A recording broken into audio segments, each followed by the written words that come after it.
बहुत समय पहले की बात है। एक बड़ा व्यापारी अपने काम के सिलसिले में गांवों का दौरा कर रहा था। रास्ते में उसका रथ खराब हो गया और वह अकेले ही एक घने जंगल में भटक गया। दिन ढल चुका था, रात अंधेरी और डरावनी थी। उसे भूख भी लगी थी और थकान से शरीर जवाब दे रहा था। काफी देर भटकने के बाद उसे दूर से एक टिमटिमाती रोशनी दिखाई दी। पास जाकर देखा तो वह एक टूटी सी झोपड़ी थी। वहां एक बुजुर्ग लकड़हारा रहता था। उसका पहनावा सादा था। झोपड़ी में एक चटाई और मिट्टी का चूल्हा ही उसकी संपत्ति थी।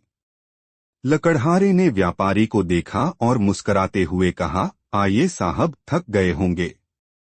थोड़ा पानी पीजिए, कुछ खा लीजिए और रात यहीं गुजार लीजिए। व्यापारी हैरान था कि इतनी गरीबी में भी यह आदमी मुस्कुराकर उसका स्वागत कर रहा है। लकड़हारे ने उसे बाजरे की रोटी और गुड़ दिया और अपने चटाई का आधा हिस्सा उसे दे दिया सोने के लिए।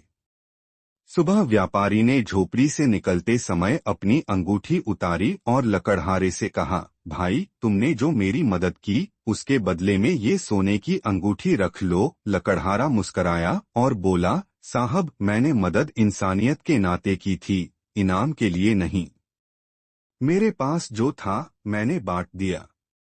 लेकिन अगर आपने इसे दिल से स्वीकार किया है तो अपने शहर जाकर किसी जरूरतमंद की मदद कर दीजिए। व्यापारी स्तब्ध रह गया। उसकी आंखों में नमी आ गई। वह उस दिन लौटा तो सिर्फ एक व्यापारी नहीं था, बल्कि एक बदला हुआ इंसान था।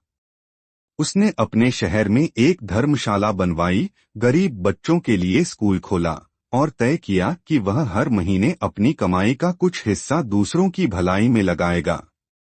जब लोगों ने उससे पूछा कि ऐसा बदलाव कैसे आया, तो उसने सिर्फ इतना कहा, मैंने एक गरीब आदमी के घर सच्ची दौलत देखी। इंसानियत और परोपकार सीख असली दौलत धन में नहीं, एक अच्छे दिल और निस्वार्थ भाव में होती है।